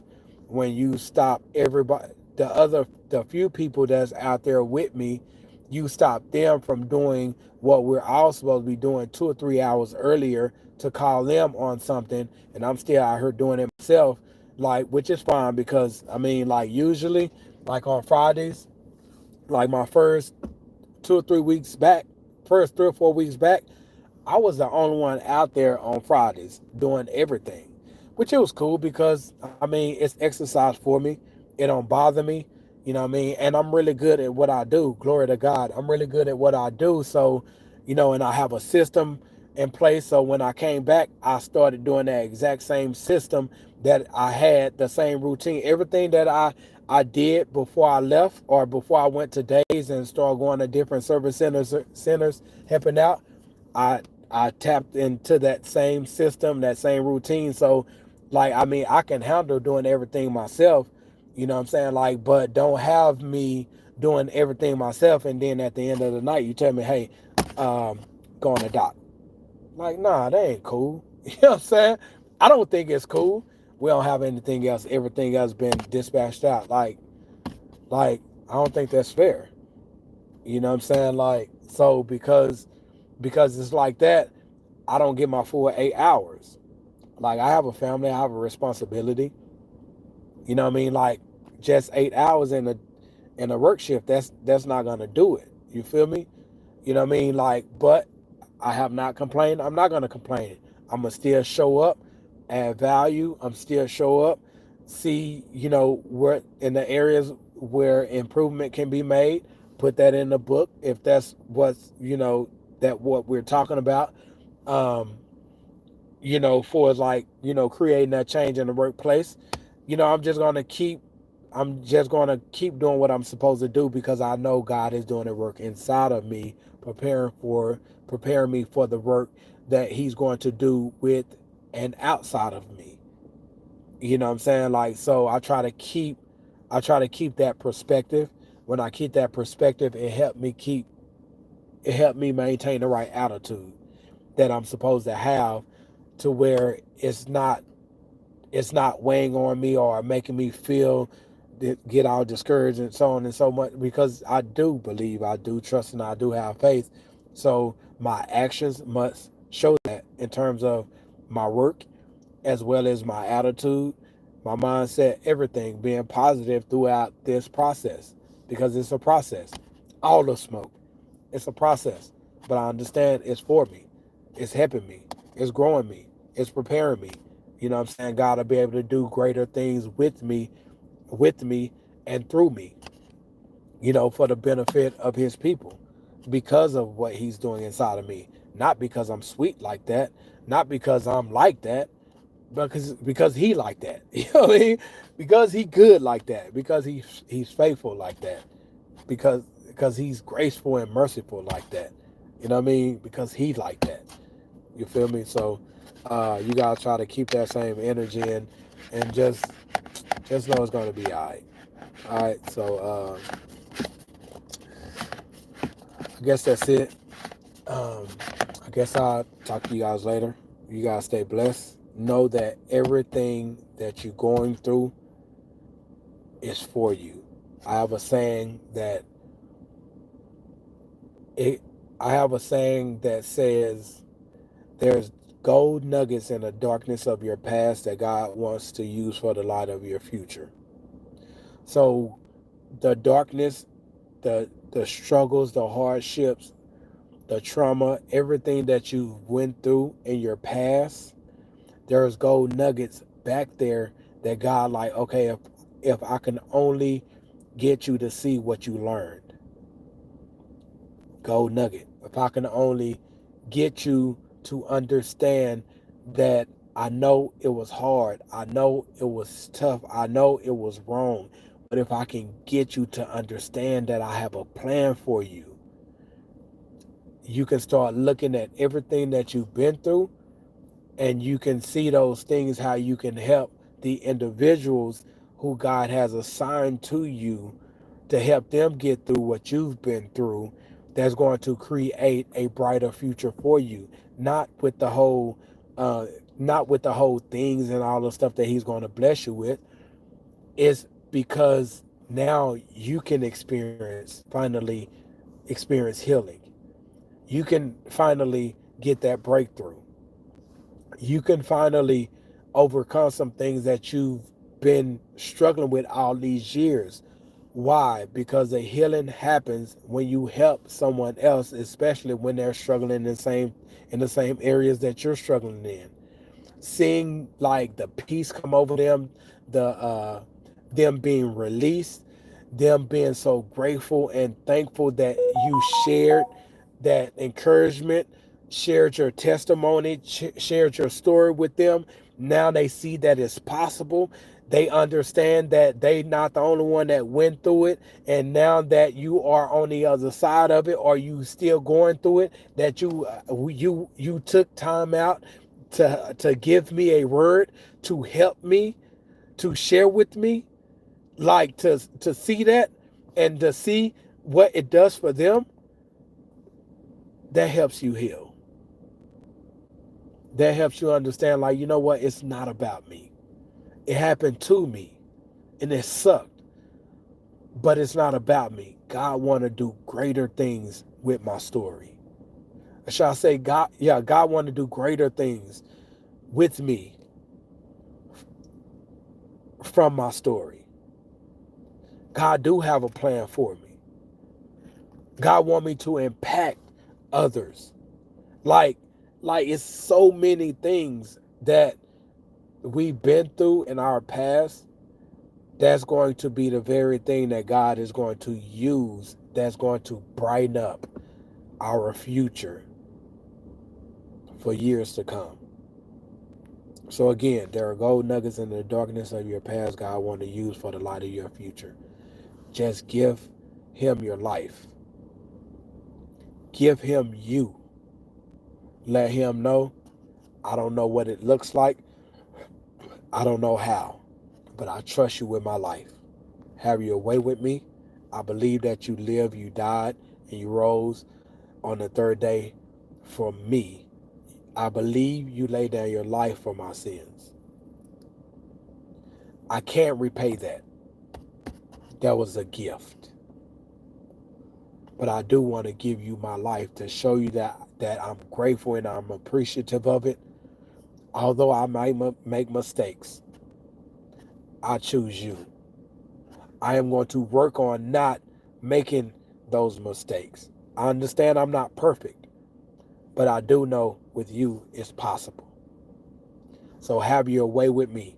Do whatever it is in me that you need to do so you can prepare me for what you want to do with and through me for the glory of your name and the betterment of your people.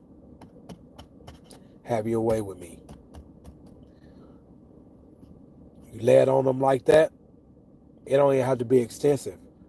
Just in your heart, just let them know, I'm ready. Remember, he told Samuel, man, look at the outer appearance. I look at the heart.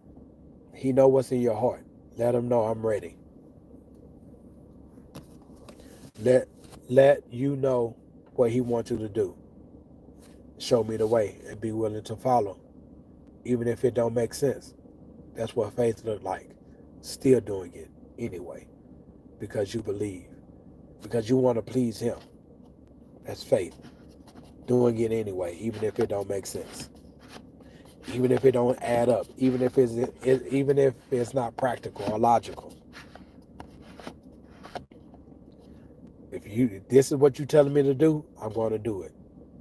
That's faith. That's obedience. It's not going to be perfect, but he's going to show you that he can make it possible with your obedience, with my obedience. And those gold nuggets that I talked about, watch how he's going to use that. Watch how he's going to use that. All right, so I'm leaving it for real this time. I got to get this stuff out. Man, I thank you guys for, man, this is as long as I've ever been live. I thank you guys for spending this time with me. Man, it's like 2 hours and 10 minutes. I'm truly grateful. I'm truly grateful.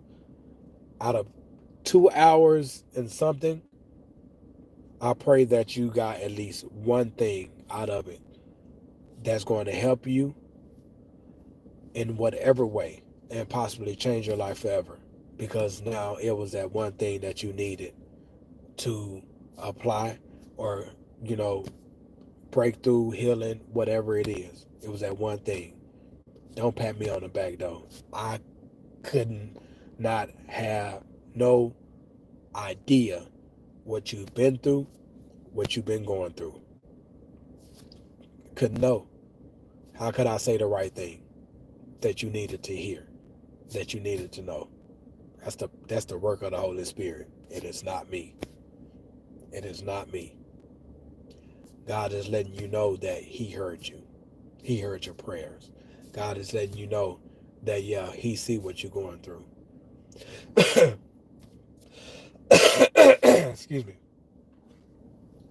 Just like Jesus was sleeping on a boat with the disciples when he told them we're going to go to the other side.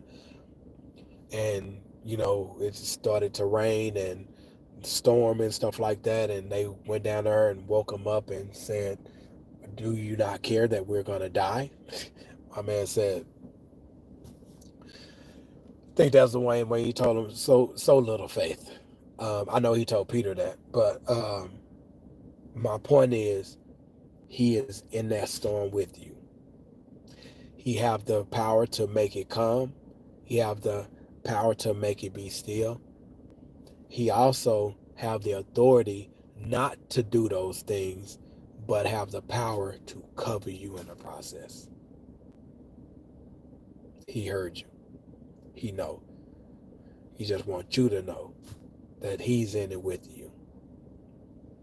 Continue to seek him. Continue to seek him, even if you don't hear him. Continue to seek him. I think in the book of James, it says that draw near to God and he will draw near to you. Keep seeking him.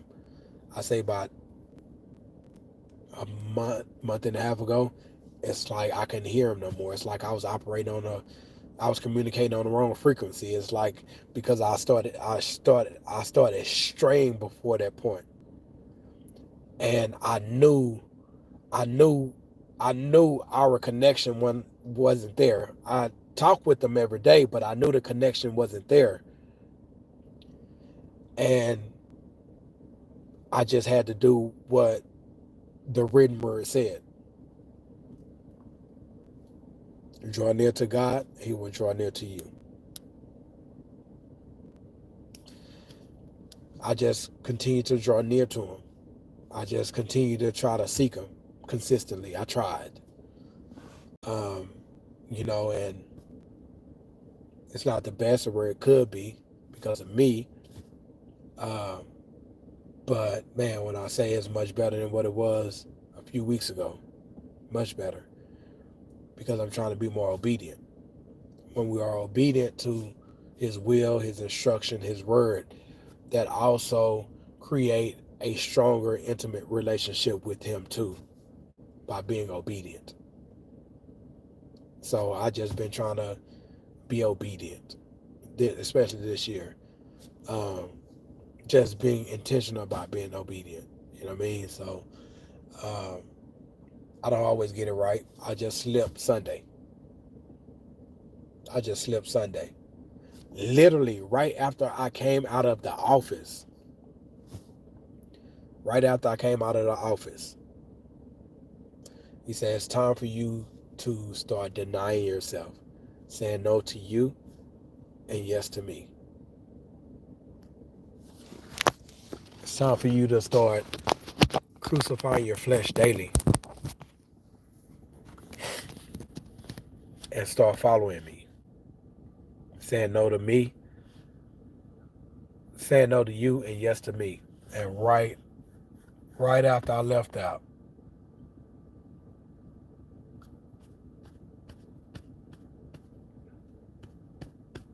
I slipped.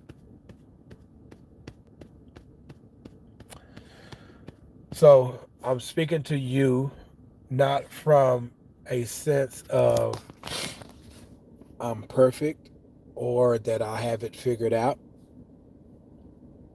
because I'm not and I don't. I'm speaking from a place of I get it, I understand. Your struggles are my struggles. Although it may look different, it might be different. Whenever we're struggling spiritually, like you struggle spiritually, I struggle spiritually. Your struggles are my struggle. I know what that feels like. The emotional, the mental issues, the emotional struggles, mental struggles, physical struggles. It may be different scenarios, but the same is the emotion that comes from it. I can relate to that emotion. Maybe not your circumstances or situation, but I can relate to that emotion. So when I say your struggles are my struggles, I mean that. I also mean if we come together, we can. If we come together, we can, and we will get through and grow together. I do. I do believe that. So this, what we're doing here, virtual thing, we're coming together. At some point, we'll be able to physically come together and, but that's in due time. But I finna run in here. I don't know why I don't have my AC on or my windows down. I am sweating. You know what I mean? Um, but yeah, man, I love y'all, man. Just keep going. Don't give up. Know where you're going. Keep going. As long as you know where you're going, it'll be harder for you to give up. If you know that you're gonna hit some smoke, like because you prepared mentally, you know you're gonna have to, like it's gonna make it hard to give up. Because you know you have to go through this smoke to get to the other side. And you're determined to get on the other side. So the smoke is not gonna keep me. So you keep fighting for it. You keep rumbling it out. You have everything that it takes. You have all that it takes. You have the ability. You have the gifting. Like you have all that it takes. God has placed all of that inside of us according to what he has created, called, gifted, and purposed us to do. He have given us all we need. Of course, we get training along the way, education along the way. That's only to add to what he has already placed inside of us. You know what I mean? The seed is already in us. We just got to crack open that seed by working at it daily. Faith, baby. Faith it out. You got this. And you deserve it. Much love. Peace.